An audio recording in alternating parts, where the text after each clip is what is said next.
හරි එහෙනම් අපි පාඩම ආරම්භ කරමු මේ ඔයගොල්ලෝ කියනවා සාකච්ඡා කරන්න යන්නේ හතරවෙනි පාඩම හතරවෙනි ඒකකයේ අපි ඉගෙන ගන්න මේක සාමාන්‍යයෙන් තරම් ලොකු ඒකකයක් විදිහට සිලබස් එකේ අපිට වැඩි කාල පරිච්ඡේද ගණනක් වෙන් කරලා නැහැ සාමාන්‍ය පාඩමක් විදිහට තමයි තියෙන්නේ යාන්ත්‍ර විද්‍යාඥ සාමාන්‍ය වැඩිපුර කාල පරිච්ඡේද ප්‍රමාණයක් වෙන් කරලා දෙන්නේ තාප භෞතිකය කියන මේ හතරවෙනි ඒකකයට දෝලන තරංග වලට වඩා අඩු ප්‍රමාණයක් තමයි වෙන් කරලා තියෙන්නේ. හැබැයි මේක උගන්නගෙන යනකොට ටිකක් මේ පාඩුවට ඇදෙනවා. ඒකට හේතුව පොඩ්ඩක් තියරි කරුණු වැඩි.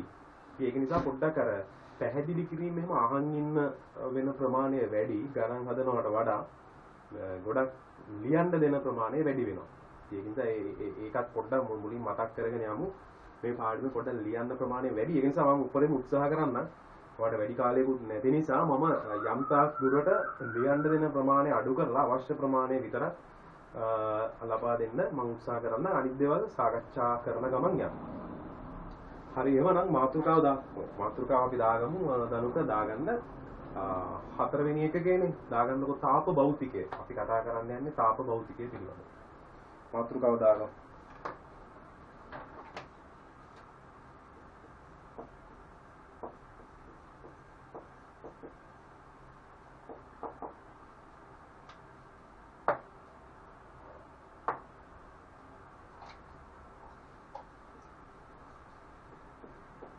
හතරවෙනි එකක.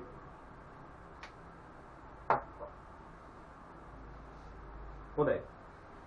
දැන් පාඩම අපි පොඩ්ඩක් මෙහෙම ආරම්භ කරගමු. මම කියන ගොඩක් දේවල් ඔයාලට ලියන්න දෙන්න. ඒක නිසා මම ටිකක් වැඩිපුර මේ පිළිබඳව ඉස්සෙල්ලා සාකච්ඡා කරනවා. හරි. දැන් භෞතික විද්‍යාවේදී සාමාන්‍යයෙන් භෞතික විද්‍යාවේදී ගොඩාක් පරාස පිළිබඳව සාකච්ඡා කරනවා. අපි භෞතික විද්‍යාවෙන් යම්කිසි කොටස් ප්‍රමාණයක් අරගෙන උසස් පෙළ විෂය නිර්දේශයට අනුයුක්ත කරනකොට මේකෙදි මූලික පරමාර්ථය වෙලා තියෙන්නේ මේ විෂය නිර්දේශය තුලදී ළමයාට ශක්තියින් පිළිබඳව සහ ඒ වටා ගෙතිච්ච ඒ අවශ්‍ය කාරණා පිළිබඳව සාකච්ඡා කරන එක තමයි මේ මූලික වශයෙන් මේ විෂය නිර්දේශයේදී සිදු කරන්නේ. ඒකට අපි මේ වෙනකොට ඔයා මේ වෙනකොට ගොඩක් පාඩම් කරලා තියෙන නිසා ගොඩක් ශක්තියින් වර්ග පිළිබඳව දන්නවා. එතකොට මේක ටිකක් ලේසි එහෙම වුණාම අපිට ඉගෙන ගන්න. අපි තාප භෞතිකයේ යටතේදී කතා කරන්නේ සුවිශේෂී ශක්තියක් පිළිබඳව. අපි කියනවා මේ තාප ශක්තිය පිළිබඳව සාකච්ඡා කරන්න යනවා කියලා.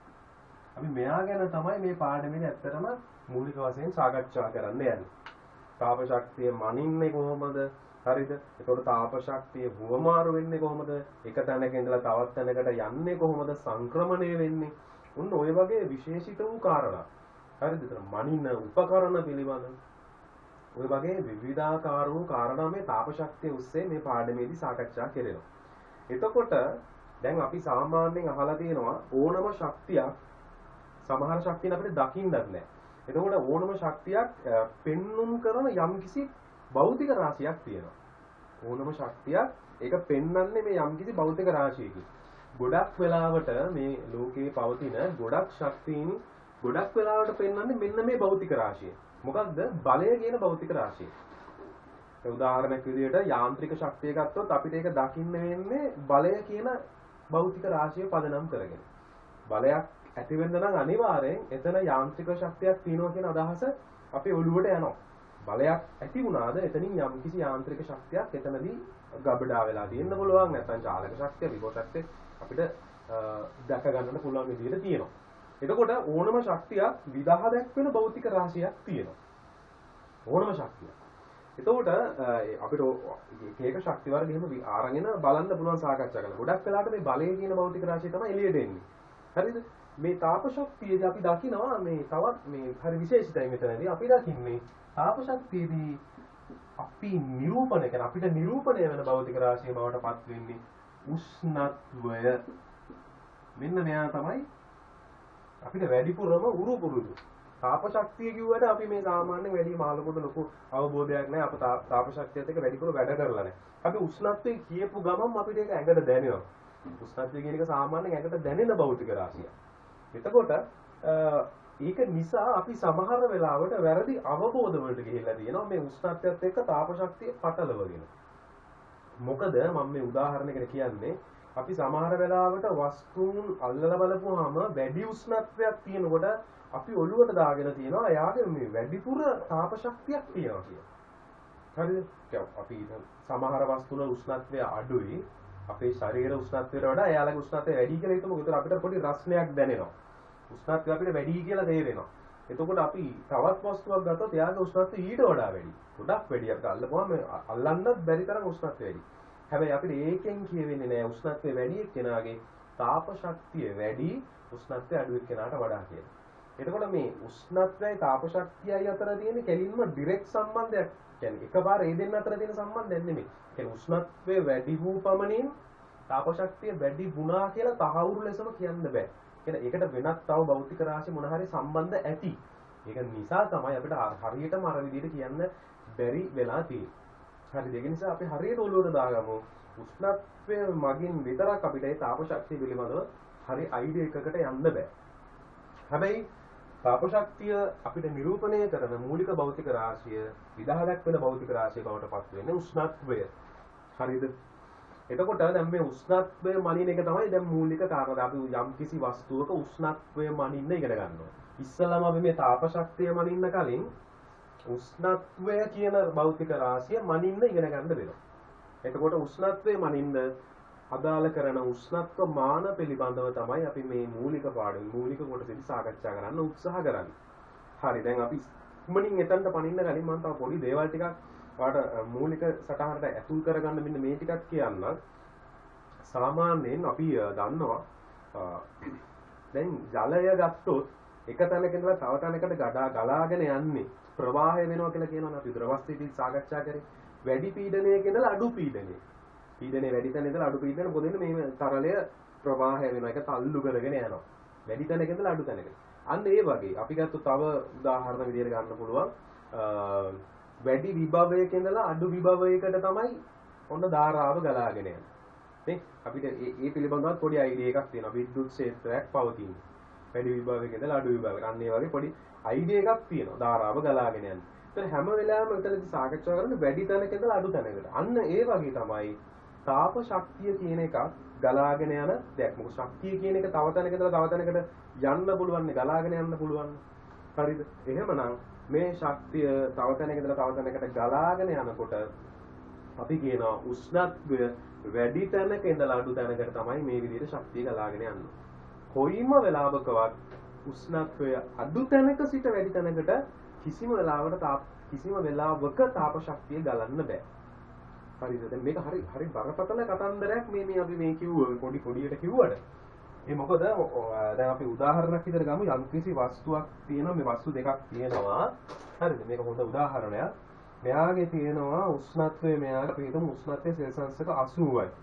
හරිද? දැන් මෙයාගේ උෂ්ණත්වය සෙල්සියස් එක 80ක් වෙනකොට ටෙම්පරේචර් එක 80ක් වෙනකොට සෙල්සියස් වලින් ගත්තොත් අපිට සෙල්සියස් කියන එක හුරු පුරුදුය. දන්න නිසා අපි දැනට දැන් සෙල්සියස් වලින් කතා කරගෙන යමු. එතකොට එයාගේ අඩංගු වෙලා තියෙන ශක්ති ප්‍රමාණය මම හිතන්නම් ජූල් 50යි කියලා. දැන් මෙතන ඊට ටිකක් ලොකු ශක්තිය මේ ලොකු වස්තුවක් තියෙනවා. එයාගේ උෂ්ණත්වය සෙල්සියස් එක 50යි. අපි හිතමු එයාගේ තියෙන ශක්ති ප්‍රමාණය හරිද? එයාගේ තියෙන ශක්ති ප්‍රමාණය අපි හිතමු ජූල් 200යි. මේක දිහා දැක්ක ගමන් ඔයාලට තේරෙනවා පැහැදිලි ලෙසම ශක්තිය වැඩි මෙයාට වඩා. ඒතකොට දැන් සාමාන්‍යයෙන් අපේ ඔළුවට යන දේ තමයි මේ වැඩි ශක්තිය තියෙන තැනක ඉඳලා අඩු තැනකට තමයි සාමාන්‍ය ශක්තිය ගලාගෙන යන්න ඕනේ වගේ නිකන් අයිඩියා එකක් තියෙනවා. අපි එහෙමනේ ඔළුවට හැදිලා තියෙන්නේ. අපි ඔළුවට වැඩි ශක්තිය කොහෙද තියෙන්නේ අඩු කොහෙද තියෙන්නේ නිකන් එහෙනම් මෙහෙන් ඉඳලා මේක තමයි නිකන් තාප ශක්තිය ගලාගෙන එන්න ඕනේ වගේ පොඩි අයිඩියා එකක් තියෙනවා. නමුත් හරියට ඔළුවට දාගත්තොත් මෙතනදී ශක්ති ගලා යාම සිදු වෙන්නේ අපි කලින් කිව්වා වගේ වැඩි උෂ්ණත්වයක සිට අඩු උෂ්ණත්වය දක්වා පමණයි. දැන් මේ දෙන්න එකිනෙකට සම්බන්ධ කළහොත් උෂ්ණත්වය මේ දෙදෙනාගේ අතරමැදි තැනකට එනවා. හරිද? මේ එන උෂ්ණත්වය මේ 80ත් හරිද 50ත් අතරමැදි අගයක තමයි පවතින්නේ. මෙන්න මේ අතරමැදි තැනක තමයි පවතින්නේ. 80ත් 50ත් අතර. ඒ වගේ සමත තැනකට ඇවිල්ලා මොකද වෙන්නේ? ශක්ති ටික බැලන්ස් කරගෙන මේගොල්ලෝ අපි කියනවා සමතුලිතතාවය. තාපය සමතුලිත කරගන්නවා කියලා. අන්න එහෙම දෙයක් තමයි මෙතනදී වෙන්න පුළුවන් එකම කාරණා. ඒතර මතක තියාගන්න උෂ්ණත්වය වැඩි තැනක ඉඳලා උෂ්ණත්වය අඩු තැනකට ගලාගෙන යම තමයි සිදු වෙන්නේ. හරිද? උෂ්ණත්වය ගලාගෙන යනවා නෙමෙයි වැරදි. තාප ශක්තිය තමයි ගලාගෙන යන්නේ. උෂ්ණත්වයට ගලාගෙන යන්න බෑ. හරි. දැන් මේ ඔය ටික තමයි මූලිකම කතන්දර ටික. ඔය ඔස්සේ තව පොඩ්ඩක් නිකන් මම මෙන්න මෙහෙම දෙයක්ත් අපි ඕලෙල් කාලේ කරලා තියෙන කොටසක් තමයි මේ මෙතනදී පොඩ්ඩක් ආයෙ මතක් කරන්න යන්නේ. අහලා ඇති තාපය තව තැනක ඉඳලා තව තැනකට ගලාගෙන යන ක්‍රමවේද තුනක් එහෙම අහලා තියෙනවා. මතකද දනුකෝ මේ ක්‍රමවේද තුන? තාප ශක්තිය එක තැනක ඉඳලා තව තැනකට ගලාගෙන යන ක්‍රමවේද තුනක් ගැන මතකද මේ ක්‍රමවේද තුන?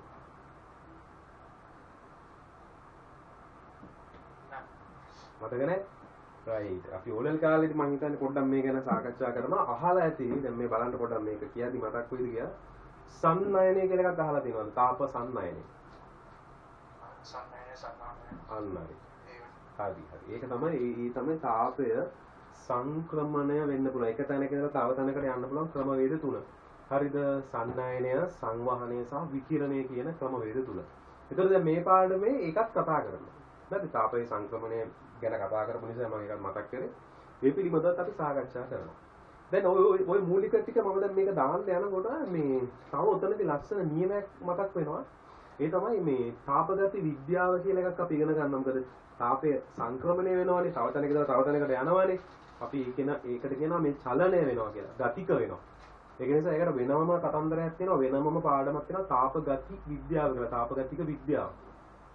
ඒතර මේ තාපගති විද්‍යාවේ පළවෙනි නියමය දෙවෙනි නියමය කියලා නියම තියෙනවා. ඒතර අපි කතා කරනවා මෙතනදී බිඳුව වෙන්නේ. කියන්නේ ශුන්‍ය වෙන නියමය. බිඳුව වෙනවා කියලා කියන්නේ ශුන්‍ය වෙලා යන. ශුන්‍ය වෙන නියමය කියන එකක් අපි මෙතනදී සාකච්ඡා කරනවා. ඒක හරියට මෙන්න මේ වගේ හරි සරලයි. හරිද? ඒකෙදි කියවෙන්නේ A කියන වස්තුව B කියන වස්තුවයි සමානයි නම් A කියන වස්තුවයි B කියන වස්තුවයි සමානයි නම් A කියන වස්තුවයි C කියන වස්තුවයි සමානයි නම් අනිවාර්යෙන් අපි කතා දෙක ගන්න B සහ C කියන වස්තු දෙක සමාන වෙන්න ඕනේ. පැහැදිලිද මම මේකේ වෙන්නේ? ඔව්.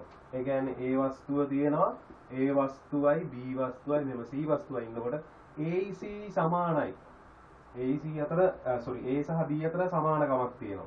A සහ C අතර සමානකමක් තියෙනවා නම් අනිවාර්යෙන් අපිට කියන්න පුළුවන් එහෙනම් B සහ C අතරද සමානකමක් පැවතිය යුතුයි. දැන් මේක තාපය තුලට දාලා මේක තාපය සම්බන්ධ කරගෙන තමයි තාපගති විද්‍යාවේ ශුන්‍ය වන නියමයේ අර්ථ දක්වන්නේ. ඒ අර්ථ දැක්වීම නිවැරදිව කියන්නම් අපි එතනට ආවට පස්සේ දැනට මම මේ මූලික ආරම්භයක් විදිහට මෙන්න මෙහෙම දෙයකොත් අපිට පැහැදිලි කරන්න පුළුවන් මේ සංක්‍රමණය ගැන කතා කරන්න පටන් ගන්නකොට. දැන් ওই මූලික කාරණා ටික අපි පොඩ්ඩක් ලියාගෙන ඊට පස්සේ අපි ඉක්මනින් යමු මේ උෂ්ණත්ව මාන ගැන සාකච්ඡා කරන්න. හරි. එහෙමනම් මම මාතෘකාව දාගත්තනේ.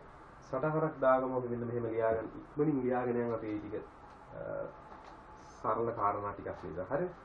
ලියා ගන්න බොහෝ ශක්තියින්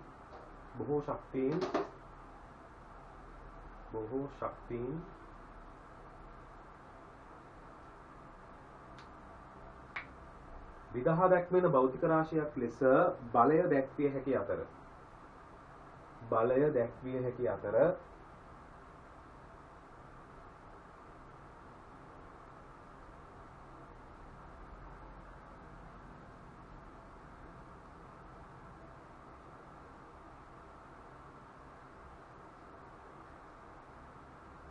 තාප ශක්තිය විදහා දැක්වෙන භෞතික රාශිය උෂ්ණත්වය ලෙස සැලකිය හැක.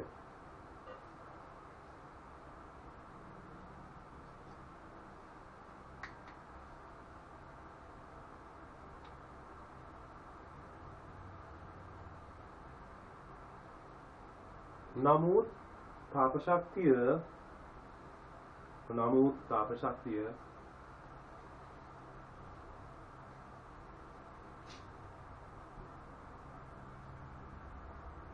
උෂ්ණත්වයේ මතම පමණක් රඳා නොපවතින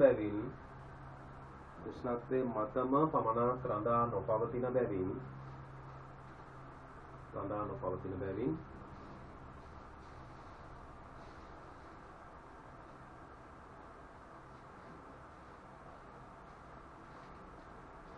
වස්තුවක උෂ්ණත්වය වැඩි වූ පමණින්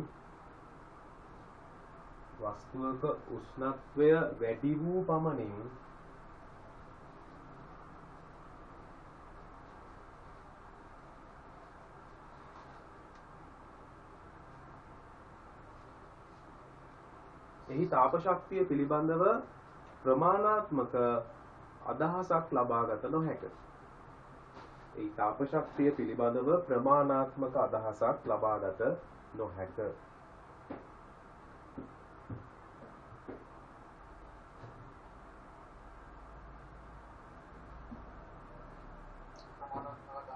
ලබාගත නොහැක. ප්‍රමාණාත්මක අදහසක් ලබාගත නොහැක.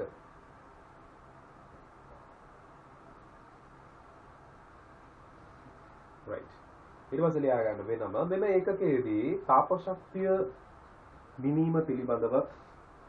මෙන්න ඒකකයේදී තාප ශක්තිය මිනීම පිළිබඳව මෙන්ම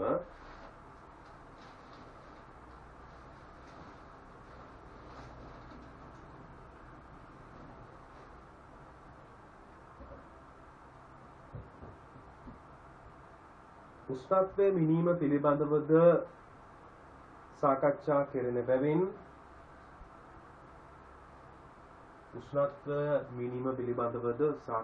කෙරෙන බැවින්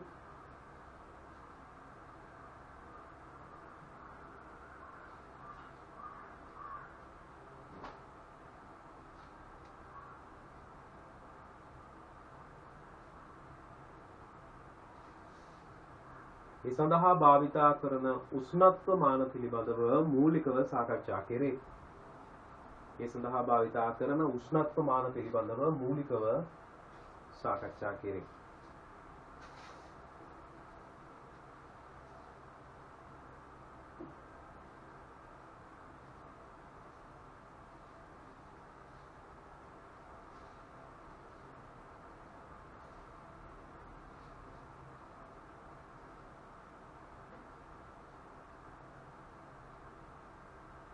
ඊට පස්සේ ලියා ගන්න ජලය වැඩි පීඩනයක සිට අඩු පීඩනයකට ගලා යන්නක් මෙන් ජලය එහෙම නැත්නම් ද්‍රවයක් හරි නැත්නම් කමන ජලය කියලා ලියා ගන්න ජලය වැඩි පීඩනයක සිට අඩු පීඩනයකට ගලා යන්නක් මෙන් තාප ශක්තියද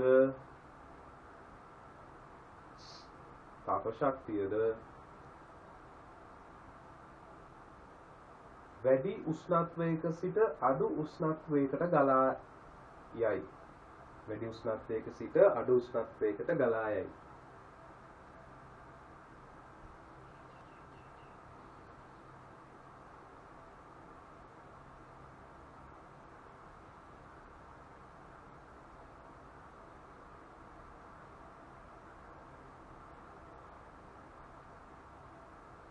හරිද? ඊට පස්සේ අපි ඒකටම ලියාගමු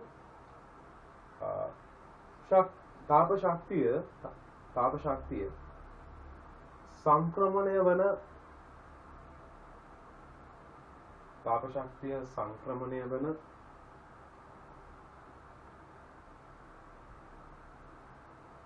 ක්‍රමවේද තුනක් පවතින අතර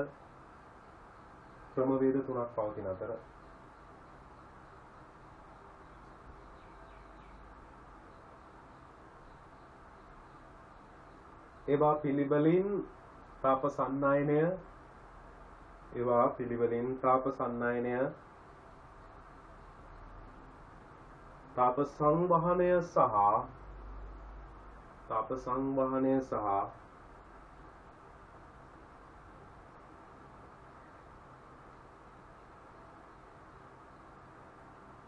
තාප විකිරණය ලෙස දැක්විය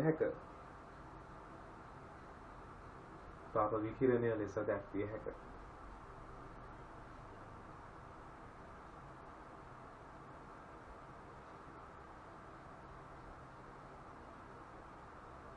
හරි. දැන් ඔය සාකච්ඡා කරේ මූලිකම දේවල් ටික. එතකොට ඒකින් දාගන්න තරම් රූපක තහනක් මෙතන නැහැ. ඔව්. සර් මේ අර ක්‍රමවේද තුනක් පවතින අතර ඊට පස්සේ රීකනෙක්ට් වුණා. right. ක්‍රමවේද තුනක් පවතින අතර ඒවා පිළිවෙලින් තාප සංනයනය සහ තාප විකිරණය ලෙස දැක්විය හැක. තාප විකිරණය ලෙස දැක්විය හැක. ඒවා පිළිවෙලින් තාප සන්නයනය කමා තාප සංවහනය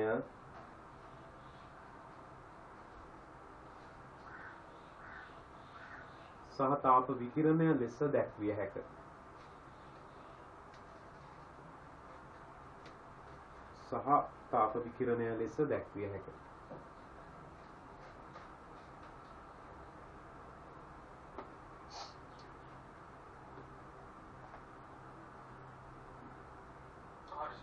හරි. උදේ දැන් ওই ටික තමයි මූලික වශයෙන් මට ඔයාලට දෙන්න පුළුවන් සටහන. එතනින් පස්සේ අපි ඉක්මනින් මාතෘකා ටිකකට යමු. මෙතන අඳින්න රූප සටහනක් නැහැ. පැහැදිලි කිරීමට ගත්ත රූප සටහන් විතරයි තියෙන්නේ. හරි. එහෙමනම් දැන් මම යනවා පළවෙනි මාතෘකාවට. ලියා ගන්න තාපගති විද්‍යාවේ ශුන්‍ය වන නියමය. හරිද? තාප සමතුලිතතාවය ගැන තමයි සාකච්ඡා කරන්න යන්නේ. තාපගති විද්‍යාවේ ශුන්‍ය වන නියමය. කෙටි මාතෘකාවක් ලියාගත්තා.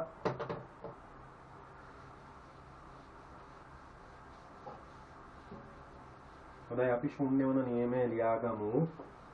මෙන්න මේ විදිහට.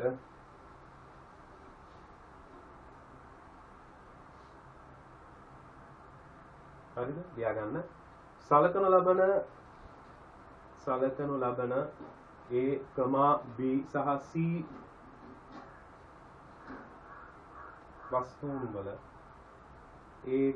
B සහ C වස්තුන් වල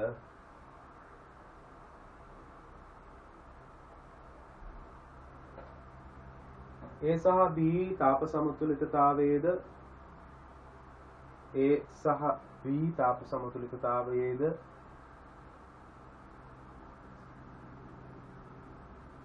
A සහ C තාප සමතුලිතතාවයේද පවතිනා.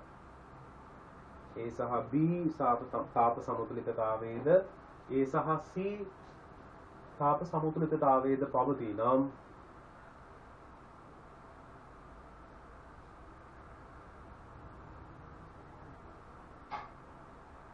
අනිවාර්යෙන් B හා C ද තාප සමතුලිතතාවයෙහි පැවතිය යුතු වේ.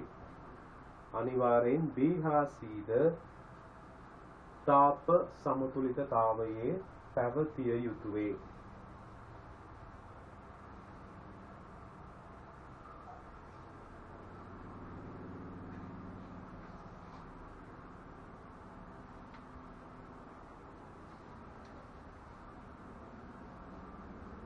ඒකටම ලියා ගන්න මේ අනුව A, B සහ C අතර මේ අනුව A, B සහ C අතර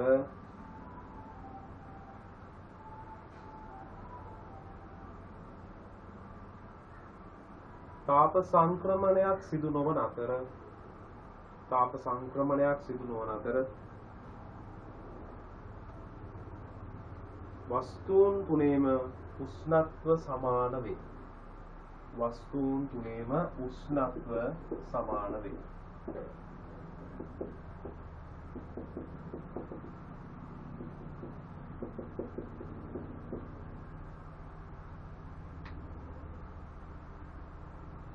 වස්තුන් තුනේම උෂ්ණත්ව සමාන වේ.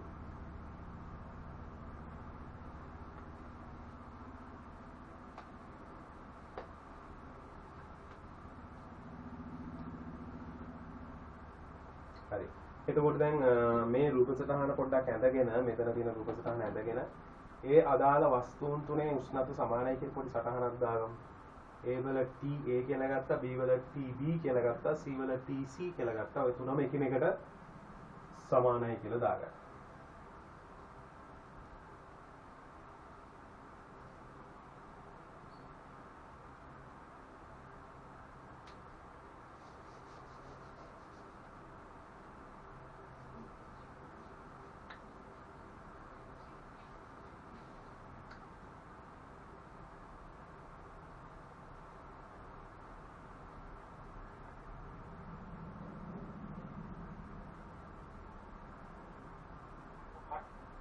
නේද? right.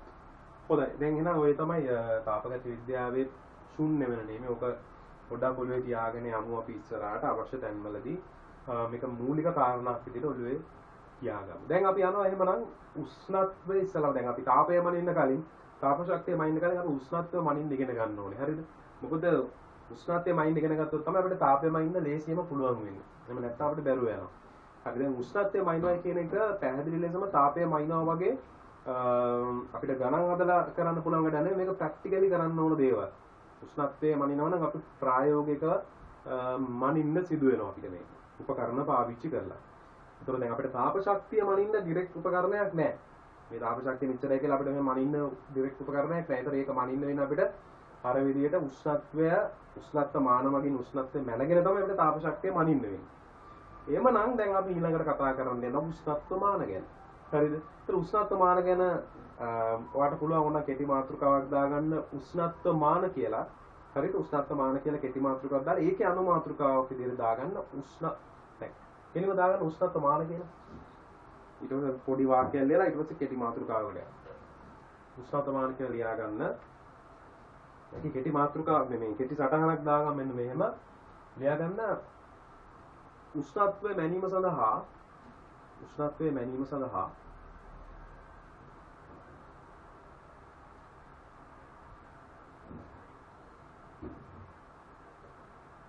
උෂ්ණත්වය මැනීම සඳහා උෂ්ණත්ව මිතික ගුණයන් සහිත උෂ්ණත්ව මිතික ගුණයන් සහිත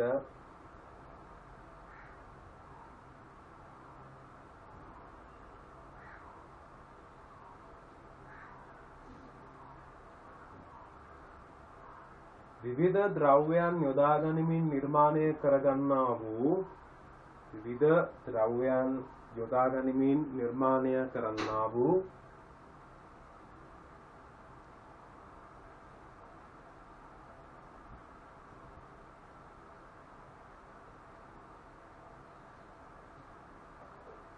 විවිධාකාර වූ උෂ්ණත්ව මාන යොදා ගනී. විවිධාකාර වූ උෂ්ණත්ව මාන යොදා ගනී.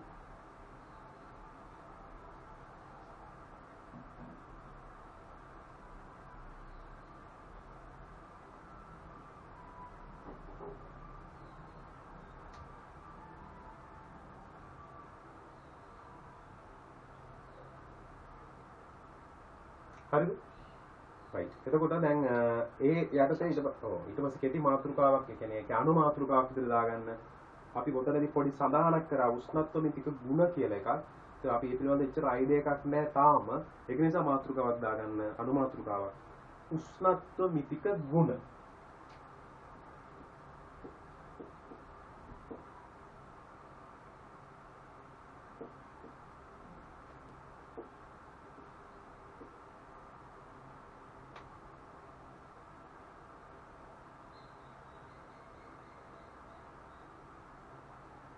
හරි.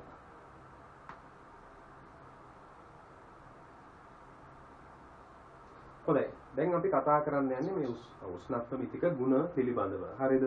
දැන් මේ කතා කරන්න යන්නේ කොටස හරිය වැදගත් වෙනවා. උෂ්ණත්ව මාන අපි නිර්මාණය කරගන්නවා විවිධාකාර උෂ්ණත්ව මාන. දැන් උෂ්ණත්වය මනින්න නෙමෙයි උෂ්ණත්ව මාන නිර්මාණය කරගන්නේ. දැන් මම නිකමට පාඩම ආරම්භයේදීම පොඩි මතකයක් වාගේ. ඒ කියන්නේ ප්‍රායෝගිකව මේ වෙනකොට ඔයා ඉගෙනගත්තු දේවල් සහ දැකලා තියෙන දේවල් වලින් මම පොඩි දෙයක් ඇහුවොත් ඔයා දැනට අහලා තියෙන උෂ්ණත්ව මාන මොනවද? ඔයා දැනට අහලා තියෙන දැනට දන්න දැකලා තියෙන. මොකක් හරි මොනවද දන්න උෂ්ණත්ව මාන අහලා තියෙන? අපි ඒකට කියන්නේ රසදිය උෂ්ණත්ව මානය කියලා කෙටියෙන් කිව්වට ඒකට ඇත්තටම අපි කියන්නේ වීදුරු රසදිය උෂ්ණත්ව මානය කියලායි කියන්නේ. වීදුරුත් මේකට අදාළ වෙනවා. වීදුරු තුල අඩංගු වෙලා තියෙන රසදිය. එතකොට උෂ්ණත්වය වෙනස් වෙනකොට ඇත්තටම වීදුරු වලත් පොඩි බලපෑමක් වෙනවා. මොකද වීදුරු ප්‍රසාරණය වෙන්න පුළුවන්. නමුත් ඒක නොසලකා හරලා තමයි මේක ඒකේදී උෂ්ණත්වයමයි. එතන ඒකත් දෝෂයක් ඇත්තටම ගත්තොත්. හරිද? හරි. එතකොට දවා කිව්වා වගේ රසදිය වීදුරු උෂ්ණත්ව මානය හරි. තව මොනවද ඔයා එහෙම දැකලා තියෙනවද? තව හරි අහලා හරි දෙනවද උෂ්ණත්ව මාන පිළිබඳව? ඕකනේ අපි වැඩිපුරම ඔව් ඒ දෙකම එකයි. හරිද? ඒ කියන්නේ මේ වීදුරු සහ ද්‍රව තමයි ඒකෙදි පාවිච්චි කරලා තියෙන්නේ. ඒතකොට ඒකේ තියෙන උෂ්ණත්ව මිතික ගුණය මොකක්ද? එතනදී අපිට ලැබෙන උෂ්ණත්ව මිතික ගුණය බවට පත් වෙන්නේ ද්‍රවයක උෂ්ණත්වයේ සමග සිදුවන ප්‍රසාරණය පරිමා ප්‍රසාරණය ද්‍රවයක සිදුවන පරිමා ප්‍රසාරණය තමයි මේ වෙලාවේදී ආගේ උෂ්ණත්ව මිතික ගුණය බවට පත් වෙන්නේ. ඒවා දකින්න ඇති රසදිය තිබුණත් ඒකේ මධ්‍යසාර තිබුණත් දැන් මධ්‍යසාර නම් අපිට අඳුර ගන්න පුළුවන් ඒක රතු පාටයි. හරිද? දැන් අපි වරදවා තේරුම් ගන්නවා මේ රසදිය තමයි රතු පාට කියලා. රතු රසදිය කියලා හේකුත් තියෙනවා. නමුත් රතු රසදිය අපි පාවිච්චි කරන්නේ මොකද? සාම රතු රසදිය ගොඩක් ගණන් වැඩිනේ. උෂ්ණත්ව මාන සඳහා අපි පාවිච්චි කරන රසදිය වල අපි දකින්නේ ගොඩක් වෙලාවට මේ අර සිල්වර් කලර් එකක් තමයි අපි දකින්නේ. අලු පාටට වගේ තියෙනනේ. ඒ ඇවිල්ලා මේක රසදිය උෂ්ණත්ව මාන. රතු පාටට අපි දකින්නේ අත්‍තරේ මධ්‍යසාර. මධ්‍යසාර රතු පාට නොවුනට එතනදි කරන්නේ අපිට හැම වෙලාවෙම පාරාන්ද ද්‍රවයක් අවශ්‍යයි. පාරාන්ද ද්‍රවයක් කියලා කියන්නේ පාර දෘශ්‍ය බෑ. එතකොට අපිට හරියට පරිමාව වැඩි වෙන හොයන්න බැරි නිසා අපිට පාරාන්ද ද්‍රවයක් ඕන. ඒකට අපි කරන්නේ මධ්‍යසාර පාරාන්ද නැහැනේ. සෝරි මේ පාරාන්ද නැහැනේ. පාරදෘශ්‍යයිනේ. අපි ඒකට රතු පාට වර්ණකයක් එකතු කරනවා. එහෙම තමයි මේ රතු පාට උෂ්ණත්වමාන අපි දකින්නේ. එතනදී ඔයා හොඳටම දැකලා ඇති උෂ්ණත්වය වැඩි වෙනකොට අර මේ රසදිය කඳ හරිය නැත්නම් මධ්‍යසාර කඳ ඒ කේස් එක කඳ ඇතුලේ කේස් එක නලය ඇතුලේ වැඩි වෙනවා අපි දකිනවා. ඊට ශීඝ්‍රයෙන් අපි දකිනවා වැඩි වෙනවානේ. ඒතර ඇත්තට මෙතනදී වෙලා තියෙන්නේ මේ උෂ්ණත්වය තියෙන තැනක ගිහිල්ලා මේ උෂ්ණත්වමානය ගිහින් තිබ්බාම අර තාප ශක්තිය අවශෝෂණය කරගෙන මෙයාගේ ඇත්තටම සිදුවෙන්නේ පරිමා ප්‍රසාරණය. ඒ අදාළ ද්‍රවයේ පරිමා ප්‍රසාරණය පරිමා වැඩිවීම පරිමාව තමයි. හරිද? ඒ සිදුවන පරිමා ප්‍රසාරණය තමයි මෙයාගේ උෂ්ණත්ව මිතික ගුණය බවට පත් වෙන ඕන කතන්දර. අපි දන්න උෂ්ණත්වමානයකින් අපිට අන්න පැහැදිලි කරන්න පුළුවන් උෂ්ණත්ව මිතික ගුණය. හරිද? අන්න ඒ වගේ විවිධාකාර උෂ්ණත්ව මිතික ගුණ හම්බෙනවා. ඒ විවිධාකාර උෂ්ණත්ව මිතික ගුණ දැනගන්න නම් දන්නක අපි උෂ්ණත්ව මාන මොනවද කියලා අපිට පොඩි අයිඩියා එකක් තියෙනවා. හරිද? කියන්නේ උෂ්ණත්ව මාන පිළිබඳව දල අදාතක් තිබ්බොත් නේ උෂ්ණත්ව මිතික ගුණ මොනවද කියලා අපි දැනගන්න පුළුවන් නේ. මට තප්පරයක් දෙන්න charge එකට කනෙක්ට් කරගන්න.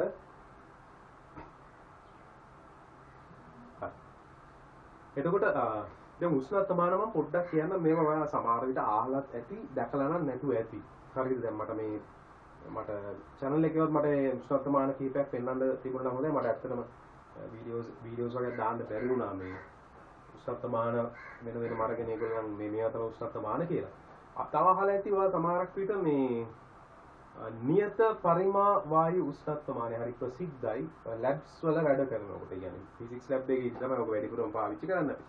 නියත පරිමා වායු උෂ්ණත්වමානය කියලා එකක් අහලා තියෙනවද? ලොකු මෙහෙම වීදුරු බෝලයක් වගේ එක පැත්තක තියෙනවා. ඊට පස්සේ වීදුරු නලයක්, ඊට පස්සේ රබර් බටයක්. එහෙම දැකලා තියෙනවද? ලැබ් එකේ එහෙම තියෙනවා. අහලා තියෙනවා. හරි. ඒකත් එක්තරා උෂ්ණත්වමානයක්. නියත පරිමා උෂ්ණත්වමාන. ඔක අනිත් පැත්තක් තියෙනවා. නියත පීඩන වායු උෂ්ණත්වමානය කියලා එකක් තියෙනවා. ඒකෙදි දැන් කතන්දරේ දෙකක් නේ. නියත පරිමා වායු උෂ්ණත්වමානයේදී වෙන්නේ වායු පරිමාව තමයි නියතව තියාගෙන එතනදී අපි උෂ්ණත්වයත් එක්ක විචලනය වෙනවද කියලා බලන්නේ. එතනදී විචලනය වෙන්නේ ඇත්තටම පීඩනය. නියත පරිමා කියන එකේදී වායුවේ පීඩනය තමයි විචලනය වෙන්නේ උෂ්ණත්වයත් එක්ක. නියත පීඩන කියන එකේදී පරිමාව තමයි විචලනය වෙන්නේ උෂ්ණත්වයත් එක්ක. අන්න එතනදී ඇත්තටම උෂ්ණත්ව මිතික ගුණය බවට පත් වෙන්නේ වායුවක පීඩනය අන්න එහෙම නැත්නම් වායුවක පරිමාව. ඒ කියන්නේ නියත පීඩනයක පවතින වායු පරිමාව නියත පරිමාවක පවතින වායු පීඩනය. අන්න ඒ වගේ අපිට උෂ්ණත්ව මිතික ගුණ පැහැදිලි කරගන්න පුළුවන් ওই වගේ උෂ්ණත්ව මානත් එක්ක. තව ඔයා අහලා තියෙනවද දන්නේ තර්මිස්ටරේ කියලා එකක් තියෙනවා. උෂ්ණත්ව මාන. හරිද? ප්ලැටිනම් ප්‍රතිරෝධ උෂ්ණත්ව මානය. දැන් ඕවා ඇත්තටම අපිට සිලබස් එකේ ඇතුළත් කරලා තිබුණා. නිකන් දලව නිකන් කියනවා කියලා කියන්න විතරයි කියලා තියෙන්නේ. මොකද ඒවා අපිට ලැබ්ස් වල පෙන්වන්නවත් ගොඩක් වෙලාවට ගොඩක් ලැබ්ස් වල ඒ උෂ්ණත්වමාන නැහැ. හරිද? තව තියෙනවා තාප විද්‍යුත් යුග්මය කියලා එකක්. තර්මෝ කපල් කියලා. හරිද? ඒකත් අපිට පෙන්වන්න විදියක් නැහැ. ඔය වගේ උෂ්ණත්වමාන තියෙනවා. තව උෂ්ණත්වමාන වර්ග තියෙනවා. දැන් අපි ඔය කියපු මූලික උෂ්ණත්වමාන පිළිබඳ විතරයි සාකච්ඡා කරන්නේ දැනුට. ඒ හැම එකකටම තියෙන උෂ්ණත්ව මිතික ගුණයක්. දැන් උදාහරණයක් විදිහට මම ගත්තොත් ප්ලැටිනම් ප්‍රතිරෝධ උෂ්ණත්වමානයට ගත්තොත් මේ ප්ලැටිනම් ප්‍රතිරෝධයේ තියෙන්නේ ඒ අදාළ ප්ලැටිනම් ලෝහයේ ප්‍රතිරෝධය උෂ්ණත්වයත් එක්ක වෙනස් වෙනවා. ඒතර මේ ප්‍රතිරෝධය උෂ්ණත්වයත් සමග වෙනස් වීම තමයි යාගේ උෂ්ණත්ව මිතික ගුණය. හරිද? යාගේ ප්‍රතිරෝධය වෙනස් වීම. උෂ්ණත්ව මිතික ගුණය බවට පත් වෙන්නේ ඒක. හරිද? දැන් තර්මෝකපල් කියලා කියන්නේ තාප විද්‍යුත් යුග්මයක වෙන්නේ ඒ සන්නායක අග්‍ර දෙක දැන් තාප විද්‍යුත් යුග්මයේ තියෙන පොඩි සන්නායක අග්‍ර දෙක මේ අග්‍ර දෙක අතර පවතින විභව අන්තරය තමයි මේ වෙලාවේදී උෂ්ණත්වනිතික ගුණය බවට පත් වෙන්නේ. දැන් මේ සියලුම දේවල් මම ඔයාලට පොඩ්ඩක් කිව්වේ අපි මේ මාතෘකාව දැන් මේ උෂ්ණත්වනිතික ගුණ කියලානේ දාපු ගමන් අපිට අයිඩියා එකක් තියෙන්නේ මේ මොකද්ද මේ උෂ්ණත්වනිතික ගුණයක් කියන්නේ කියලා. ඒක ඕක තමයි උෂ්ණත්වනිතික ගුණ. හරිද? යම් කිසි භෞතික කියන්නේ භෞතික දෙයක්. හරිද?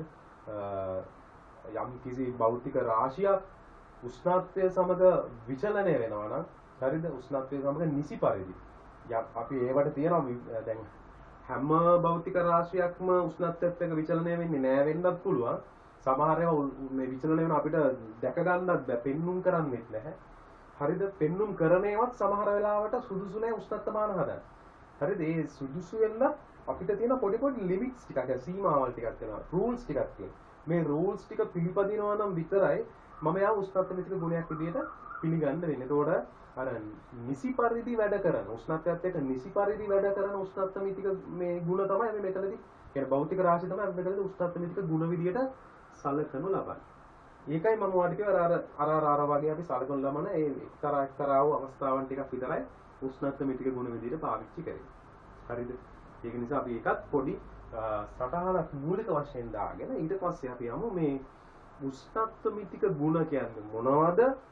එහෙමනම් උෂ්ණත්වමිතික ගුණයක් වෙන්න එයාට අවශ්‍ය සුදුසුකම් මොනවද? අපි ඒවා ටික හිමින් සුළුව සාකච්ඡා කරගෙන යමු. හරි එහෙනම් ලියමු පොඩි මාතෘකාව දැම්මන්නේ උෂ්ණත්වමිතික ගුණ කියලා දැම්මනේ මාතෘකාව. දනුක දැම්මා. හරි. එහෙමනම් සටහනක් ලියා ගන්නකො මෙහෙම දාගන්න.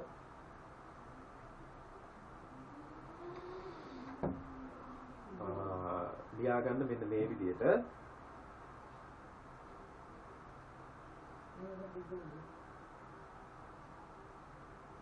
හරි ලියා ගන්නකො පටන් ගන්න විදිහ එකපාරට ඔළුවෙන් ගියා. හරි අපි සටහන දාගමු. අපි උෂ්ණත්වමිතික ගුණනේ කතා කරන්නේ. ලියා ගන්න මෙන්න මෙහෙම.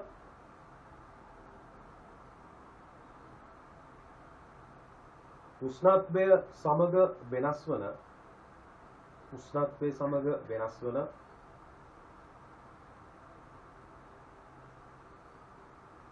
උෂ්ණත්වය සමග වෙනස් වන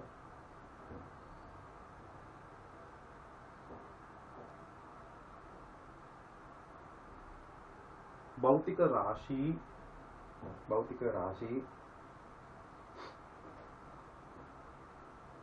උෂ්ණත්වමිතික ගුණවන අතර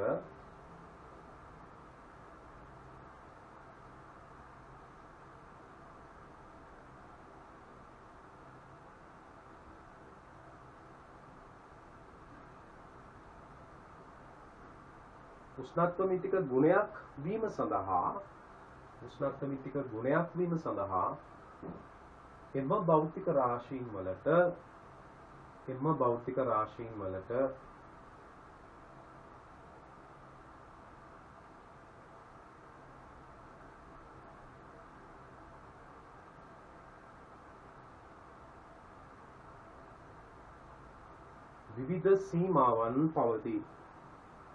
විවිධ සීමාවන් පවතී.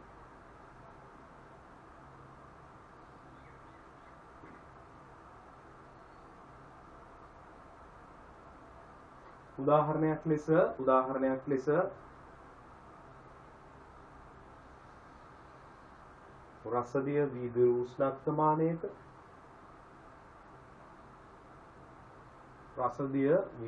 උෂ්ණත්වමානයක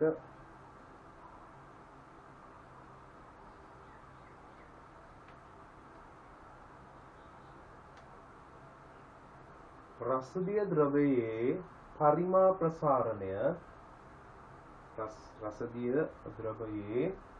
පරිමා ප්‍රසාරණය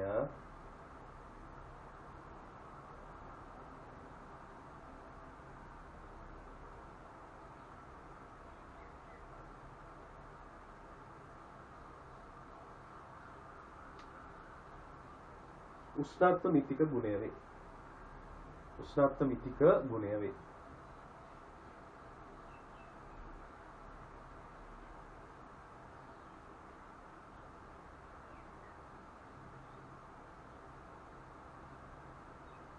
හරි ඊට පස්සේ වෙනම ලියා ගන්න.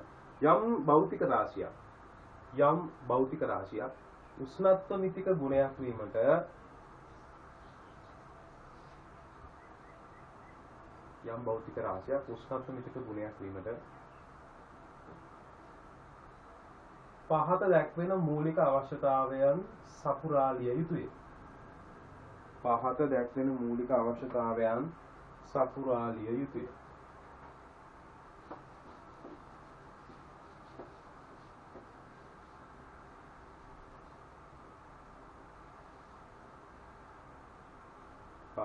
මූලික අවශ්‍යතාවයන් සපුරාලිය යුතුය.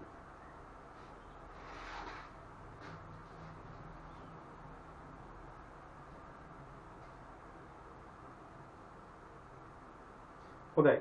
දානක දැන් මෙන්න කතන්දරේ. අර කිව්වා වගේ රසදිය වීදුරු උෂ්ණත්වමානයේට අපි රසදිය තෝරගත්තේ ඇයි? ඇයි අපි මේකට මධ්‍යසාර තෝරගත්තේ? ඇයි අපිට මේකට කියන්න බැරි වීදුරු ජලය උෂ්ණත්වමානය කියලා? එහෙම කියලා නෑ නේ අපි වීදුරු ජලය උෂ්ණත්වමානය පාවිච්චි කරන්නේ නෑ. ඇයි අපි එහෙනම් මේකට රසදිය විතරක් කරන් තියන්නේ? ඇයි මේකට මධ්‍යසාර විතරක් කරන් තියන්නේ? ඒවට විවිධාකාරව හේතු තියෙනවා. මූලිකම අවශ්‍යතාවය තමයි අනිවාර්යෙන් මෙන්න මේ අවශ්‍යතාවයන් දෙක සපුරන්න වෙනවා. හරිද? ඒ තමයි උෂ්ණත්මිතික ගුණය උෂ්ණත්වයේ ඒකඵල ශ්‍රිතයක් වෙන්නම ඕනේ. උෂ්ණත්මිතික ගුණය තෝරාගනු ලබන උෂ්ණත්මිතික ගුණය උෂ්ණත්වයේ ඒකඵල ශ්‍රිතයක් වෙන්න ඕනේ. ඒක වචනාර්ථයෙන්ම තේරෙනවා ඒකඵල කියලා කියන්නේ එකම ඵලයයි තියෙන්න පුළුවන්. ඒ කියන්නේ ඒ උෂ්ණත්වයත් එක්ක විතරයි ආ විචලනය වෙන්න ඕනේ. උෂ්ණත්මිතික ගුණය. දැන් වටේ පිටේ තියෙන වෙනත් වූ භෞතික කාරණා වෙනස් වෙනකොටත් අර ද්‍රවයේ පරිමාව වෙනස් වෙනවා නම් වැඩක් නැහැනේ. උෂ්ණත්වය වෙනස් වෙන්නේ නැහැ. අර වටේ පිටේ තියෙන හුළඟ වගේ මොන හරි රාශි වෙනස් වෙනකොටත් එයාගේ පරිමාව වෙනස් වෙනවා නම් අපි කියනවා ඒක හොඳ උෂ්ණත්මිතික ගුණයක් නෙමෙයි කියලා. ඒ නිසා පළවෙනි කාරණාව වෙන්න ඕනේ උෂ්ණත්වයේ ඒකඵල ශ්‍රිතයක් වීම. ඒක අනිවාර්යයි. දෙවෙනි කාරණාව, ඔය කාරණා දෙක අනිවාර්යෙන් ඕන මේක සපුරන්න ඕනේ. දෙවෙනි කාරණාව තමයි උෂ්ණත්වය සමග සන්තතික ශ්‍රිතයක්. ඒ කියන්නේ උෂ්ණත්වයේ සන්තතික ශ්‍රිතයක් වෙන්න ඕනේ. ඒ කතාවේ තේරුම තමයි උෂ්ණත්වය වැඩි වෙනකොට ඒ හා සමගම අර උෂ්ණත්මිතික ගුණයත් වැඩි වෙන්න හරි අඩු වෙන්න හරි ඕන එකක්. වැඩි වෙන්න පුළුවන් අඩු වෙන්න පුළුවන්. අපි වැඩි වෙනවා කියලා උෂ්ණත්වය වැඩි වෙනකොට යාගෙත් අර උෂ්ණත්මිතික ගුණය වැඩි වෙන්න ඕනේ. හැබැයි මේ උෂ්ණත්වය මේ වැඩි වෙනකොට එකපාර උෂ්ණත්වය මෙතනින් මේ උෂ්ණත්මිතික ගුණය වැඩි වෙනවා. දැන් උෂ්ණත්වය වැඩි වෙනවා. හැබැයි අර උෂ්ණත්මිතික ගුණය යම් ටික වෙලාවකට නැවතිලා හිටිනවා. අපි එතකොට මේ මැත්ස් වලදී උගන්වනවා ඔකට විවික්තයි කියලා. මේ ඩිස්ක්‍රීට්. ඒ කියන්නේ කොටස් වශයෙන් යන්නේ. මෙයා දිගටම වැඩි වුණාට මෙයා පොඩ්ඩක් වැඩි වෙනවා. ඊට පස්සේ ටික වෙලාවක් යනවා ආයෙ පොඩ්ඩක් වැඩි වෙනවා. අන්න එහෙම වෙන්න බෑ. ඒතර අපි කියන එක කන්ටිනියස්ලි සිදු වෙන්නේ සන්තතික නෑ කියලා. ඒක නිසා අපි කියනවා අනිවාර්යයෙන්ම හොඳ උෂ්ණත්මිතික ගුණයක් වෙන්න නම් උෂ්ණත්වයේ සන්තතික ශ්‍රිතයක් විය යුතුමයි. කාරණා දෙකයි ඔළුවට දාගන්න ඕන. උෂ්ණත්වයේ ඒකඵල ශ්‍රිතයක් වීම, උෂ්ණත්වයේ සන්තතික ශ්‍රිතයක් වීම උච්චරයි. ඒක නිසා පළවෙනි කාරණාව ලියා ගන්න දනුක උෂ්ණත්මිතික ගුණය උෂ්ණත්වයේ ඒකඵල ශ්‍රිතයක් විය යුතුය. උෂ්ණත්මිතික ගුණය උෂ්ණත්වයේ ඒකඵල ශ්‍රිතයක් විය යුතුය.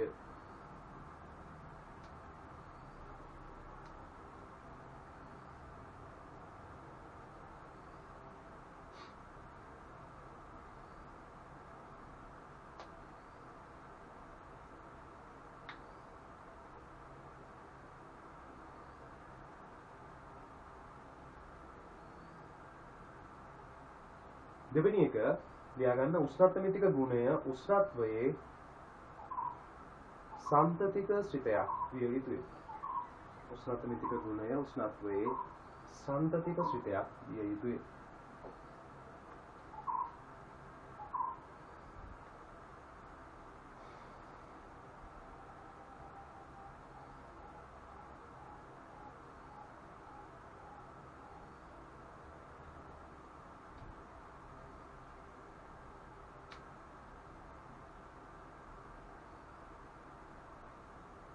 හරි. ඊට පස්සේ දැන් ඔය මූලික කාරණා දෙක තියෙනවා කියලා කියන්නේ හරිද? ඔය මූලික කාරණා දෙක තියෙනවා කියලා කියන්නේ මූලික වශයෙන්ම අපේ ඔළුවට වැටෙන අදහස තමයි ඕනම උෂ්ණත්වයකට අදාළ උෂ්ණත්ව මිතික ගුණයේ යම්කිසි අගයක් තියෙනවා. අනන්‍ය වෙච්ච අගයක් තියෙනවාමයි. සෙල්සියස් එක අපි දැන් සෙල්සියස් වලින් අපි ගොඩක් වෙලාවට කතා කරන්නේ නිසා සෙල්සියස් කියන වචනේ මම මුලින්ම දාන්නම් මෙතනදී.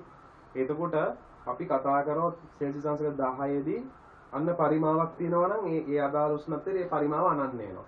තව පොඩ්ඩක් හරි දශමයකින් හරි උෂ්ණත්වය වැඩි වුණොත් අන්න පරිමාව අතර වෙනස් වෙනවා. කියන්නේ සෑම උෂ්ණත්වයකටම අනන්‍ය වූ උෂ්ණත්ව මිතික ගුණය පවතිනවා. උෂ්ණත්ව මිතික ගුණයේ විශාලත්වයක් තියෙනවා. ඒ නිසා අපි පොඩ්ඩක් කෙටියෙන් පල්ලෙහාට දාගමු මෙන්න මේ විදිහට. උෂ්ණත්ව මිතික ගුණයකට පල්ලෙහෙන් ලියා වෙනම ලියා ගන්න කාරණාවක් නෙමෙයි. උෂ්ණත්ව මිතික ගුණයකට ඉහත මූලික අවශ්‍යතාවයන් පවතින විට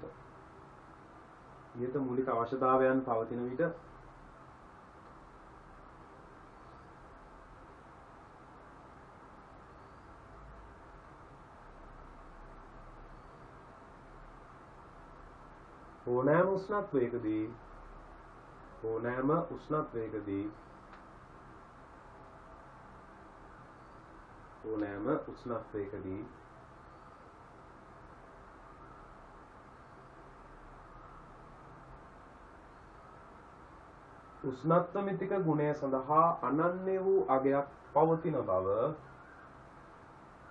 උෂ්ණත්ව මිතික ගුණය සඳහා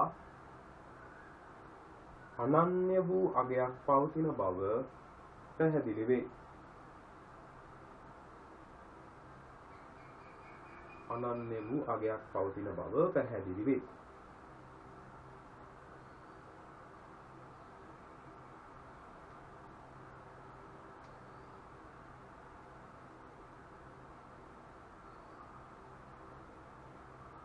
right ඊට පස්සේ ලියා ගන්න මෙන්න මෙහෙම මීට අමතරව උෂ්ණත්ව මිතික මේක ලියා ගන්න.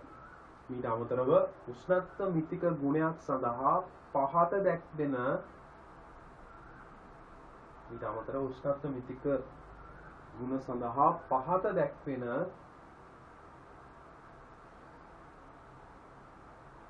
අවශ්‍යතාද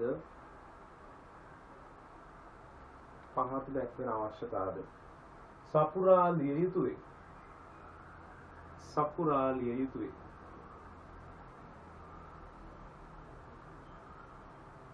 පහත දැක්වෙන අවශ්‍යතාද සපුරාලිය යුතුය. දැන් මේ මොනවද තව අලුතෙන්ද? දැන් අර මූලිකම කාරණා දෙක අනිවාර්යයි. ඒ දෙක නැතුව නම් කිසිලයක් අපිට තෝරගන්න බෑ. ආයෙ කතා දෙක ගන්න රිජෙක්ට් වෙනවා. ওই කාරණා දෙක නැති වුණොත්. දැන් මේ කියන දේවලුත් තියෙන්නේ. මේවා තිබුණොත් ආයිතින් සුපිරිම ඔය හොඳම උෂ්ණත්වමානයක් හදන්න පුළුවන්. වඩාත්ම නිර්වද්‍ය උෂ්ණත්වමානයක් අපිට නිර්මාණය කරගන්න පුළුවන්. මොනවද මේ අනිකුත් කාරණා? හරිද? එක කාරණාවක් තමයි මෙයා හොඳ තාප සන්නායකයක් වීම. හරිද? දැන් මෙහෙම කිව්වහම එකපාරම ඔළුවට යනවද කතන්දරේ මේ මොකද්ද මේ කිව්වේ? මොකද්ද මේකේ ප්‍රයෝජනේ? හොඳ තාප සන්නායකයක් වුණයි කියලා මේක ඇති ප්‍රයෝජනයක් තියෙනවා. අන්න එහෙම කිව්වම ඔයාට මේ එකපාර ඔළුවට යනවා නම් හොඳටම හොඳයි. එහෙම නොගියා නම් මේ ඔව් සර් පොඩිතාව ප්‍රමාණයක් වෙනස් ඔව් හොඳ තාප සන්නායකයක් කියලා කියන්නේ ඉතා ඉක්මනින් මොකද කරන්නේ අර උෂ්ණත්වයට යා ළඟා වෙනවා. දැන් අපි හිතන්නකො මොකක් හරි වස්තුවක උෂ්ණත්වය මනින්නනේ යන්නේ. එතකොට මොකද කරන්නේ? අර වෙන අර රසදිය නම් ගෙනිහින් තියන්නේ රසදිය තිබ්බ ගම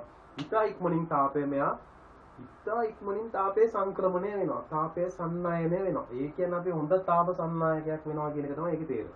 හිතන්නකො දැන් අපි ගත්තු උෂ්ණත්ව මිතික ගුණය ගිහින් තිබ්බාම හෙන්න වෙලා යනවා අර තාපය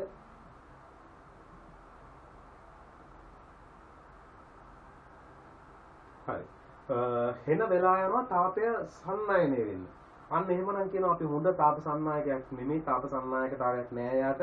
එහෙමනම් අපි කියනවා ඒක සුදුසු වෙන්නේ නැහැ උෂ්ණත්ව මිතික ගුණයක් සඳහා. හරිද?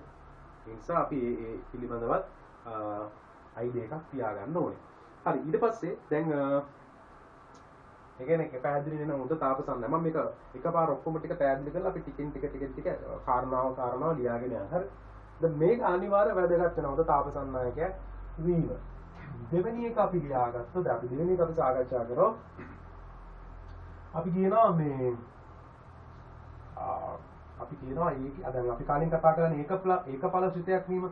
දැන් අපි කියනවා මේකේ උෂ්ණත්වයේ සමග ඒකාකාරී විචලනයක් පැවතීම. උෂ්ණත්වයේ සමග ඒකාකාරී විචලනයක් පැවතීම. හරිද දනුක මේකෙදි කියවෙන්නේ උෂ්ණත්වය වැඩි වෙනකොට අර උෂ්ණත්ව මිත්‍ක ගුණයක් වෙනස් වෙන්න ඕනේ ඒකාකාර විදිහට.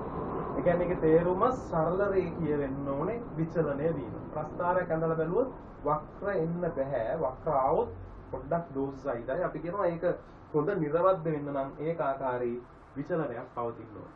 අන්න එතකොට මේක හොඳ උෂ්ණත්ව මිත්‍ක ගුණයක් බවට පත් වෙනවා. කතන්දරේ පැහැදිලිද? ඉතින් ප්‍රස්ථාරයක් ඇඳලා බැලුවොත් හරිද එක්ක මූල ලක්ෂ්‍ය හරහා යන හරි නැත්නම් මූල ලක්ෂ්‍ය හරහා යන්නේ නැතුව හරි කමන්නේ මෙන්න මේ විදිහට ප්‍රස්ථාරයේ විචලන වෙනවා අපි කියනවා මේක ඒකාකාරී විචලනයක් තියෙනවා හරිද හදිස්සියෙන් මෙන්න මේ වක්‍රයක් වගේ ආවොත් වක්‍රයක් තියෙනවා නම් අපි කියනවා ඒක තරම්ම සුදුසු නැහැ සමහර ඒවා නම් වක්‍ර තියෙන එකත් අපි අරන් තියෙනවා නමුත් ඒකේත් අර ලිමිට් කරපු පරාසවල විතරයි ගන්න පුළුවන් හැමතැනම ගන්න බෑ වක්‍රයේ වක්‍රතාවය වැඩි වෙනවා ඒකට ඔන්න තව කාරණාවක් තව මූලික කාරණාවක් විදිහට ගන්න පුළුවන් හොඳ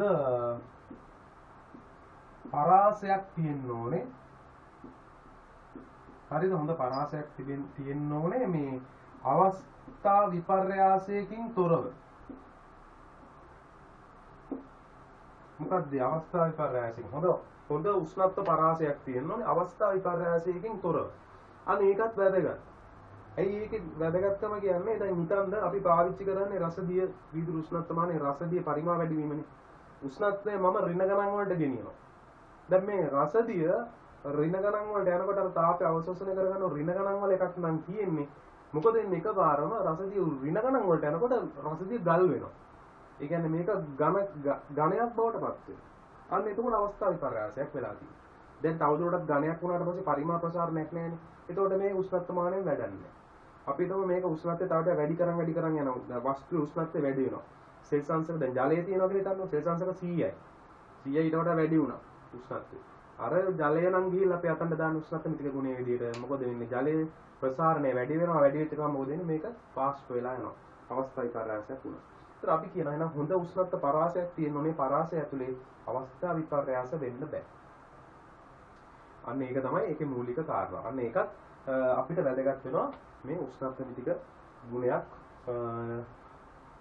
හොයා ගන්නකොට හරිද ලබා ගන්නකොට තව දෙයක් තමයි ධනුක මෙන්න මේ කාරණාවත් අපිට වැදගත් වෙනවා දැන් හිතන්නකෝ අපි යම් කිසි වස්තුවක උෂ්ණත්වයේ මයින්ඩ් යනකොට ඔය උෂ්ණත්වය තීරණය කරන්න ඇගේ ඇතුලේ තියෙන තාප ශක්තියත් බලපානවානේ එතකොට දැන් තාප ශක්තියනේ බලපාන්නේ එතකොට දැන් අපි ගිහිල්ලා උෂ්ණත්වමානය තිබ්බ ගම අර වස්තුවේ තාප ශක්තියෙන් ගොඩක් අවශෝෂණය කරගන්නවා නම් අර උෂ්ණත්ව මිතික ගුණය මොකද එයාගේ පරිමාණ ප්‍රසාරණයක් හරි මොකක් හරි දෙයක් වෙන්න බෑ. එහෙම වෙන්න අර අතලින් තාප ශක්තියක් පොඩ්ඩක් හරි ගන්න බෑ. මේ ගන්න පොඩ්ඩ අපිටම ගොඩක් ගන්නවා කියලා පොඩ්ඩක් නෙවෙයි ගොඩක් ගන්නවා. එතකොට අර මනින්න ගිය වස්තුවේ තාප ශක්තිය අඩු වෙනකොට උෂ්ණත්වයත් හිමින් සීරුවේ අඩු වෙනවා. දැන් මනින්න යන්න කලින් තිබ්බ සෙල්සියස් 80 ගිහලා තිබ්බ ගමන් අර උෂ්ණත්වමානය තිබ්බ ගමන් එයාගේ ඒක 75 විතර බහිනවා. එතකොට උෂ්ණත්වමානයෙන් කියවන්නේ 75යි කියලානේ. එතකොට අපිට ඔන්න වැරදි එකක් තමයි කියන්නේ අපිට අවශ්‍ය ආගේ නෙමෙයි එතනදී වෙන්නේ. අර උෂ්ණත්වමානය නිසා උෂ්ණත්වය අඩු වෙලා ගියා. අපි ඒක නිසා කියනවා මෙයාගේ තාපධාරිතාවය පුළුවන් තරම් මොනවද වෙන්න ඕනේ? උදානුක අපි කියනවා උෂ්ණත්ව මිතික තාපධාරිතාවය පුළුවන් තරම් අඩු තාපධාරිතාවයක් තියෙන්න ඕනේ කියලා. ඔව් අඩු වෙන්න ඕනේ. අඩු තාපධාරිතාවයක් තියෙනවා කියලා තාපධාරිතාවය කියලා කියන්නේ ගබඩා කරගන්න ප්‍රමාණයනේ තාප ශක්තියනේ. එහෙනම් එයාට අඩු තාප ශක්තියකදී එයා උෂ්ණත්ව සෙල්සියස් එකකින් හරි උෂ්ණත්වය එකකින් වැඩි කරගන්න එයාට හැකියාව තියෙනවා. හරිද? අන්න ඒකත් අපිට ඔන්න හරි වැදගත්. හරිද? අපි කියනවා අඩු තාපධාරිතාවයක් පැවතීම. තව වැදගත් එකක් තියෙනවා. ඔන්න පහම හරි එතකොට ඔක්කොම 7යි මූලික දෙකයි මේ 5යි. තව එකක් තියෙනවා මේකට අපි කියනවා සංවේදීතාවය කියලා. මොකද දන්නවා සංවේදීතාවය කියලා කියන්නේ? ඒ කියන්නේ අතන අරයාගේ උෂ්ණත්වය නිසා උෂ්ණත්ව පොඩි වෙනස් වීමකට මේ උෂ්ණත්ව මිතික ගුණයේ ලොකු වෙනස් වීමක් පෙන්වන්න ඕනේ. අපි තුමු සෙල්සියස් එක එකකින් වෙනස් වෙනකොට මෙයාගේ පරිමා ප්‍රසාරණය අපිට නිකන් ඇහැටවත් මැනගන්න බැරි තරම් නම් පරිමා ප්‍රසාරණය සිදු වෙන්නේ කිසිම වැඩක් නැහැ නේ අපිට. අරයා සෙල්සියස් එක එකකින් උෂ්ණත්වය වෙනස් වෙනවා. නමුත් අරයාගේ පරිමා වැඩි වීම බොහොම පොඩි ප්‍රමාණයක්. එතකොට අපිට වැඩක් නැතුව යනවා. ඒක නිසා අපි කියනවා හොඳ සංවේදීතාවයක් තියෙන්න නම් අපි කියනවා හොඳ උෂ්ණත්ව මිතික ගුණයේ හොඳ ප්‍රසාරණයක් එහෙම නැත්නම් හොඳ වැඩිවීමක් පෙන්눔 කරන්න ඕනේ. එතකොට සංවේදීතාවය වැඩි වෙනවා. ඕක තමයි එතන අදාළ ඊළඟ කරුණු පහ මේ ටිකක් සපුරනවා නම් අපි කියනවා මේ උෂ්ණත්ව මිතික ගුණය ඉතාමත්ම හොඳ උෂ්ණත්ව මිතික ගුණයක් බවට පත් වෙනවා කියලා. හරිද? කාරණාව පැහැදිලි නේද? ඕක තමයි කරුණු පහ. එහෙනම් අපි මේ කරුණු පහ ඔන්න සටහන් කරගෙන යනවා. පළවෙනි කරුණ ලියා ගන්න දනුක පළවෙනි එක ලියාගමු. උෂ්ණත්ව මිතික ගුණය හොඳ තාප සන්නායකයක් විය යුතුයි. උෂ්ණත්ව මිතික ගුණය හොඳ තාප උසාර කලින් අර එක දෙක කියලා දැම්මේ එතකොට ඒකත් එක්ක 3 4 5 වෙනම පහක් දැම්මත් ප්‍රශ්නයක් නැහැ. කොහොමත් අපි එකට යන ඔයාට කැමති නම් එකපාර ඔයාට අංක පිළිවෙලට යද්දී ඔයාට වැඩේ අල්ලගන්න ලේසි නම් දැන් මෙතන 3 කියලා දාගෙන යන ප්‍රශ්නයක් නැහැ. එතකොට මූලික හතන ඉන්නේ. අර දෙක මූලිකයි. ඒක ඉතින් ආයෙ කතා දෙකන්න ඒක අංක 1 2 හරිද? ඊට පස්සේ පහ තමයි මේ තියෙන්නේ. එහෙනම් ඔයා 3 4 5 කියලා එහෙම දාගෙන. ගැටලුවක් නැහැ. තුලියා ගන්න උෂ්ණත්ව මිතික ගුණය. උෂ්ණත්ව මිතික ගුණය හොඳ තාප සන්නායකයක් විය යුතුය. උෂ්ණත්ව මිතික ගුණය හොඳ තාප සන්නායකයක් විය යුතුය.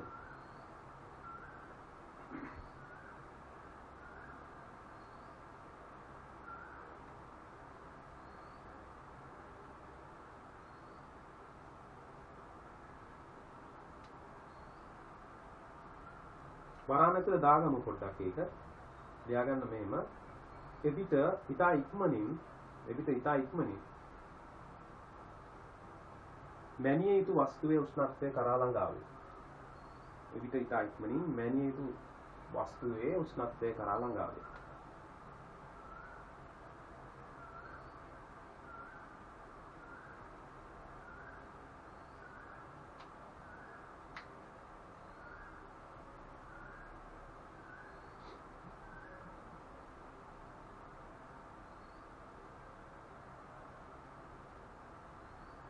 දෙවෙනි එක උෂ්ණත්වය සමග උෂ්ණත්ව මිතික ගුණය ඒකාකාරී ලෙස විචලනය විය යුතුය. උෂ්ණත්වය සමග උෂ්ණත්ව මිතික ගුණය ඒකාකාරී ලෙස විචලනය විය යුතුය.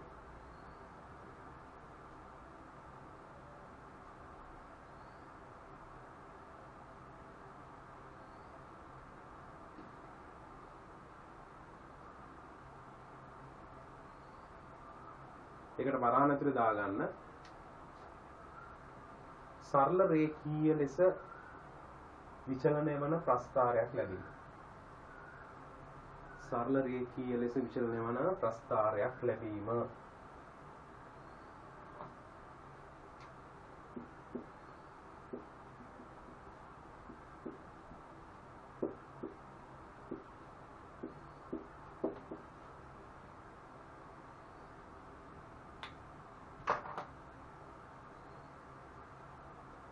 හරියට අදාළව මෙන්න මේ ප්‍රස්ථාරය පොඩ්ඩක් පල්ලෙන් යදගමු. උෂ්ණත්වයත් සමග උෂ්ණත්ව මිතික ගුණය විචලනය වෙන එක මේ මූල ලක්ෂ්‍ය ආහාරය එහෙම නැත්නම් අන්තක්ඛණ්ඩයක් පවතින සරල රේඛාවක් හරි තියෙන්න පුළුවන්. වක්‍රයත් කඩේකින් දාගන්න. වක්‍රය ගැලපෙන්නේ නැහැ. නමුත් ඉතින් වක්‍රය ගන්න අවස්ථාවක් තියෙනවා අපි ඉස්සරහට බලමු. වක්‍රය ගන්න අවස්ථාවක් අපිට ලැබෙනවා.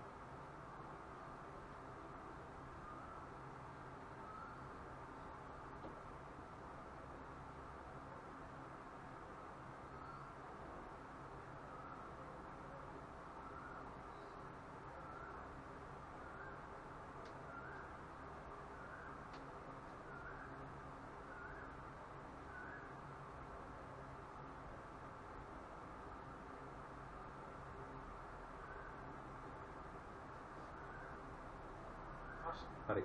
තුන්වෙනි එක ලියා ගන්න. ඊට පස්සේ එක ලියා ගන්න. උෂ්ණත්ව මිතික ගුණය සඳහා අඩු තාපධාරිතාවයක් පැවතිය යුතුයි. උෂ්ණත්ව මිතික ගුණය සඳහා අඩු තාපධාරිතාවයක් පැවතිය යුතුයි.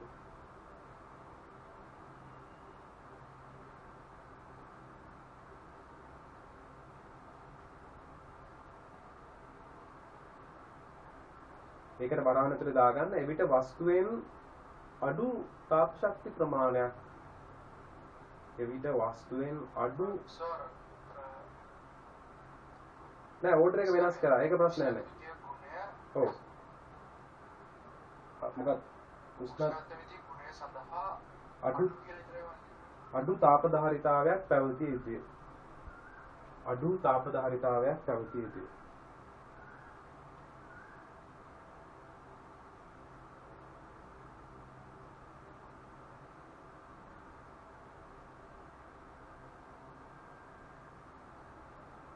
ඒකට වරහන් ඇතුලේ දාගන්න. එවිට වස්තුවෙන් අඩු තාප ශක්තියක් අවශෝෂණය කරගන්නා බැවින්. එවිට වස්තුවෙන් අඩු තාප ශක්තියක් අවශෝෂණය කරගන්නා බැවින්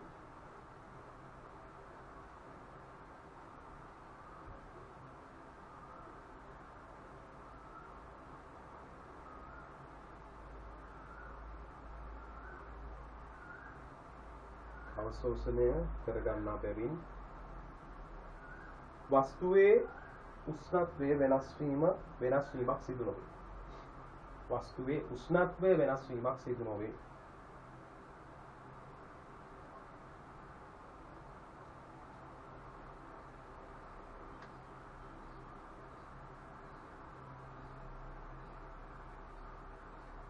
ඊළඟට හතරවෙනි එක ඊළඟ එක ලියා ගන්න. කුඩා උෂ්ණත්ව වෙනස්වීමකදී පවා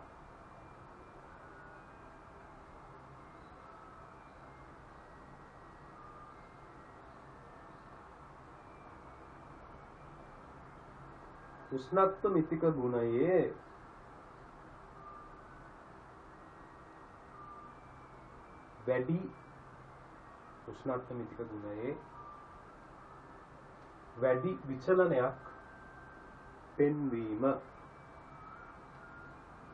වැඩි විචලනයක් පෙන්වීම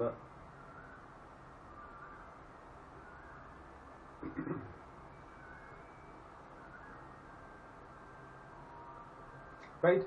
ඊට පස්සේ ඊළඟ එක අපේ අවසාන එක මම හිතන්නේ ලියා ගන්න. අවස්ථා විපර්යාසයකින් තොර වූ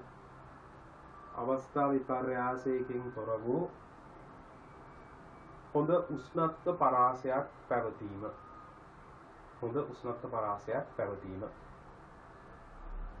right. මට විනාඩියක් දෙන්න මම වතුරයක් බීලා